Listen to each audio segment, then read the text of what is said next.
On December 5th of 2024, Marvel Rivals was released to the public. Dear Lord, it's already been 2 years. I feel old. But with the release of Rivals, one thing was clear from the start. Not all heroes are made equally, and not all heroes are treated equally. There's many examples of this throughout the game's history, but I want to focus on one character specifically, Psylocke. There's a couple reasons for this, but the first one is that for the longest time, she was a consistently dominant hero, being able to change the outcome of a team fight in an instant, whether it was through her high burst damage or her ultimate. The other reason I'm using Psylocke to show this is because I feel she demonstrates one of the worst ways in which Rivals can destroy a character. And the reason I'm not using someone like Black Widow, for example, is because you can't really fall off if you were never on to begin with. Anyway, enough yapping, starting with Season 0. The game was freshly released, and people still hadn't fully realized the full potential of all of the characters in the game. However, one had clearly already begun to stand above the rest,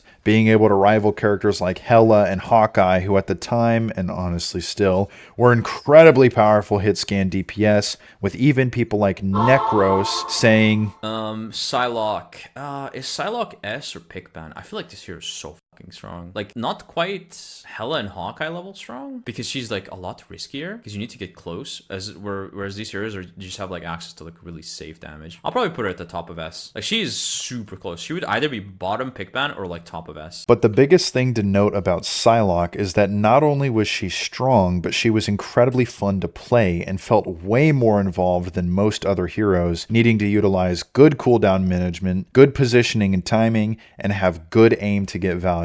She was one of 2 at the time to have a 5-star difficulty rating, although to be honest, the star system is pretty much useless, because in actuality, if I had to give an actual ranking to her, I could see maybe 4 stars, because if someone like Spider-Man is 5 stars, who is way more difficult to play, Psylocke is a 4-star, and honestly everyone else in the game is not even close to a 5-star, probably 4-star or less. So yeah, anyway, that's just my opinion. Let me know what you think. But this leads us into Season 1, where she proceeded to get her first nerf. Her ultimate no longer ignores barriers and shields, which, although that might seem like a small change, trust me, that is huge. However, I'm not going to say it wasn't needed, because the rest of her kit was just so juiced and it was so strong that if we look at tier lists from the time, she was still consistently placed around A or S tier. She was very much still a meta pick throughout the entire season, even according to people like Flats, who said, Psylocke. I don't know if I want to put Psylocke in S. Psylocke absolutely could be an S, but I kind of want to lean B, or not B, sorry, A. And the reason I'm going to lean A on Psylocke is because the meta right now is triple support. And I'll talk about the support stuff when we get there. But Psylocke does really good at picking off supports, but not when there's 3 of them. She did also get a small buff in Season 1.5 with the now removed Psionic Disc team up with Magic, which teleported her back in time by a couple seconds and regened her health and gave her a bit of overshield. But they, you know, it doesn't really matter because it's gone. Although I do hope it comes back, because I never really got to mess with it at the time, and it looked really fun. And I used it a little bit, but I wasn't good, so I didn't really get to experience it, if you know what I mean. But anyway, moving on to Season 2, where the team up with Magic was removed and was replaced by the Emma Frost team up Psionic Echoes, which gives her the ability to make a clone of herself that dealt at the time 30% of her damage. Now keep in mind, we're talking about a character who had crazy high burst damage and was practically immortal because of her movement. I mean she could literally delete a 275 HP character, maybe even higher, maybe closer to like the 300 range. Like, I mean, she was broken, genuinely broken, and this was very swiftly nerfed along with the rest of her kit, which, keep this in mind for later. Her right click damage on recall was decreased from 14 to 12 per shuriken. Her invisibility was also nerfed from 3 seconds to 2, and at the time this was very much needed as she was a complete menace. However, this wasn't fully realized until Season 2.5 and 3. She actually didn't really receive any changes in Season 3. However, this is probably the most pivotal moment in her career, because this was the support strike era. Support players hated divers with a burning passion, and Psylocke, being one of the best alongside Black Panther, was getting a ton of heat, and for good reason. Because if you look back to that season, there really wasn't any way of countering dive effectively, especially not as a support. Just one thing for those of you that made it this far, you're clearly enjoying the video, or maybe you're just hate watching it. But either way, if you could like and subscribe, it would mean an absolute ton. It's free and you can always change your mind later. Okay, bye. Which this leads us into Season 4 and Season 4.5, where her damage on her right clicks recall was nerfed for the second time, down from 12 to this time 8 per shuriken. Now, this was obviously a direct response to dive being so strong. However, on top of the nerfs, you got to keep in mind that they also buffed and added new ways of countering dive, making this season a really bad one for her. And then this leads us into the ultimate nail in the coffin for Psylocke, in my opinion, which is Season 4.5. Major buffs to her ultimate, decreasing the movement speed penalty from 30% to 15%, and the damage being increased from 150 to 170 per slash. Now, you might be thinking, wait, but this is a buff. Shouldn't this be a good thing? Well, I'm going to get into it here in a second. If we look at the meta from this time, she definitely was broken, 100%, with even people like Flats saying, Psylocke. Psylocke might be busted. For those who don't know, they buffed her ult insanely. So now she like kills through patty caking supports, and I think she can actually kill through like some support ults, like if it's just one person or two people. But good lord, is Psylocke so much better now. However, something was different now. She wasn't strong. Well, she was, but not in her traditional way of sneaking up or using her burst damage to dive supports or lone DPS. Sure, she was still a little bit of that, but now it was reduced to nothing more than an ult farmer. Sitting in your own backline, shooting at the enemy tanks in an effort to get your ult as fast as possible, dash in, pop it on the supports, and this change in playstyle gutted the character. It removed any ounce of skill or fun that was loved and hated by supports. Not only was she not fun to play anymore, but she sure as hell wasn't fun to play against. I mean, could you imagine being a Luna Snow and every minute of the game hearing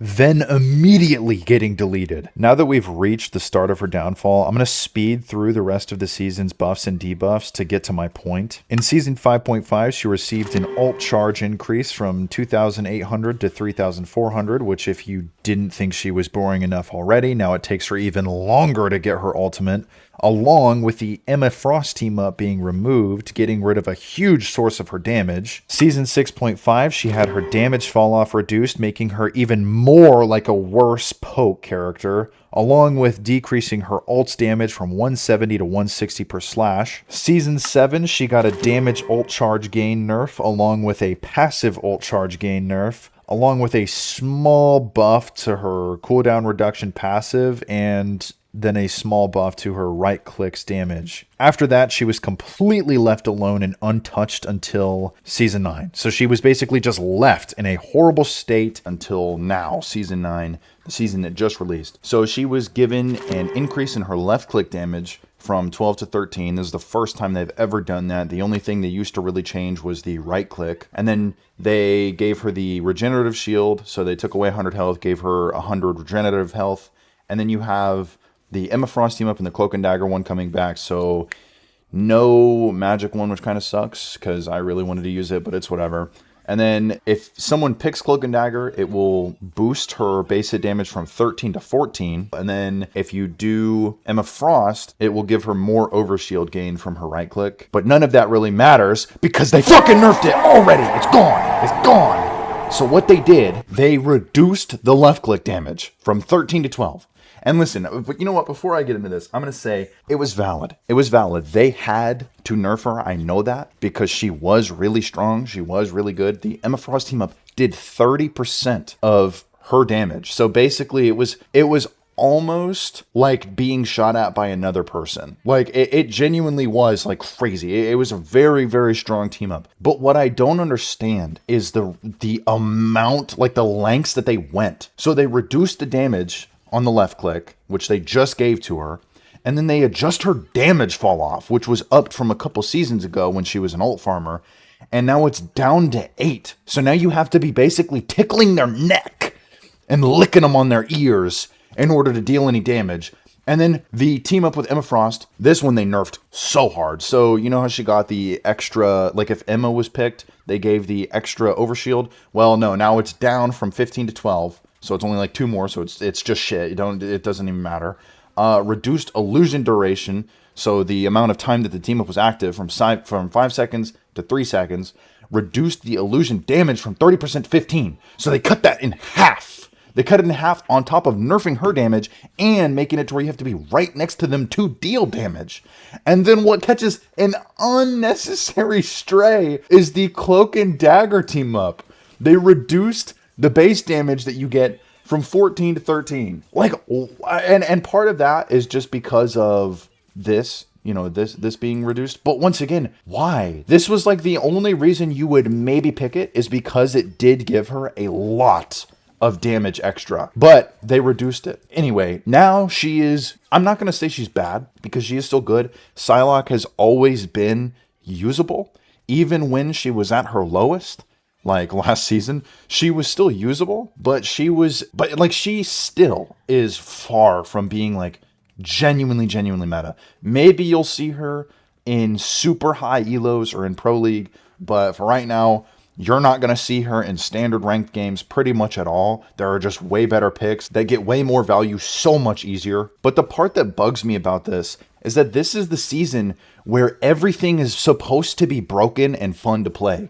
So why did they specifically choose Psylocke and Ultron? Because Ultron got destroyed. But why did they choose specifically Psylocke and Ultron to pick out and be like, nah, fuck them. They're gone. They're gone. So Psylocke, in the one season where everyone is supposed to be overpowered and fun to play, is now no longer overpowered and fun to play. So what is the point? And then listen, this was the biggest thing, because if you go on to the rest of the patch notes, they buffed all of the supports except Ultron, who they nerfed to the ground. But they buffed all of the supports because the problem originally was supports were having a hard time staying alive. And part of that was due to Psylocke, and I'm sure the Black Panther team up where he was like 2-shot in tanks, but that was a bug and it got fixed too. But like, dude, and then you know what didn't get fixed? Luna Snow is immune to any CC in the game and it's still not fixed. And I don't even know if it will be. At this point, it was probably intentional. Like, fuck.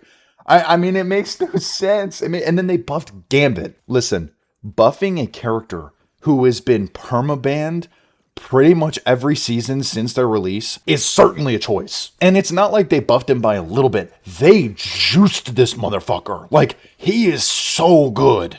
And he already was good. So, yeah. Anyway, certainly a choice. Season 9. I will say, though, it is very fun. But the reason, and I need to explain this right now, you have probably noticed from watching this video that all of the footage is from Quick Match. I recorded this footage after the additional nerf to Psylocke. So this is the biggest problem. It's not that she's too weak to get value in ranked, because I totally could. The biggest issue is I haven't been able to play DPS in ranked. I have been getting thrown into support and tank jail pretty much every fucking game. I have played like nothing but Emma. Oh yeah, and that's the other one. I did have a couple games in ranked because I played pretty much all of my placements. I had a couple games where I was able to play DPS, and I would start on Elsa just because she's better. And then I would end up needing to swap because there's just so much dive. Like, bro, Venom, Cap, Thor, like they're all just permanently in the backline and they are so good and so strong and you can't ban them all. Even Angela is pretty good right now. Like, and so I would just always end up needing to swap to try to counter and try to protect the supports a little bit. Like, it's actually miserable. Like, there were a couple times where I tried to go Psylocke and I tried to make it work because they would have like a Widow or something. And it just didn't work. It really just didn't work. Granted, I was also using the wrong team up, but it's whatever. However, I want to talk about my main point now. If we look at Psylocke overall, like through the start of the game till now, she is weaker than when she first came out, when the game first came out. And when you add on all of the dive counters and massive overshield and massive healing output, she really just struggles to get any value anymore. She's barely even an ult farmer now since that's been nerfed a bunch. And she's certainly not like her old dive self, so now she's kind of just there. She's just a mere shadow of her former glory. You know, I'm not going to say, once again, I'm not going to say she's terrible or unusable. I just think, like, currently right now, I think there are so much stronger divers, especially in the tank category, that, like, Psylocke is pretty much useless. And there's just way better picks. And even in general, there's way better picks. Like Elsa, pretty much the same character, is crazy. She is so good and has been so good since she came out. She's just always been like a better version of Psylocke. I'm not going to say she's easy to use because I do think she is one of the harder DPS out there. But because she does so much damage and gets so much overshield and has so much movement, she is actually somewhat easier to use. Like it unintentionally, because she's so easy to get value out of, kind of does lower her skill cap. Like the amount of skill required to get value. Whereas Psylocke, if you want to use Psylocke this season, you better be damn good and you better be shooting over a 40% accuracy. Because if not, you're kind of cooked. Like, I don't know, dude. You just need to lock the fuck in if you're going to play Psylocke this season, because they just gutted her. And also just keep in mind, you're not going to have very much fun. I guarantee you're not going to have very much fun because they just obliterated her. She's gone. All right. But anyway, although we're a long way from home now and Psylocke is in a really bad state, Rival still has a long way ahead of it. But let me know what you guys think in the comments. Do you think Season 9 will fix her, or do you think she's going to be kicked to the curb in favor of more powerful characters like she has been in the past? I guess you could say she was evicted. I'm sorry, that's the worst shit I've ever said. Anyway, like the video if you like it, dislike it if you don't. But that's the end of the video. Bye.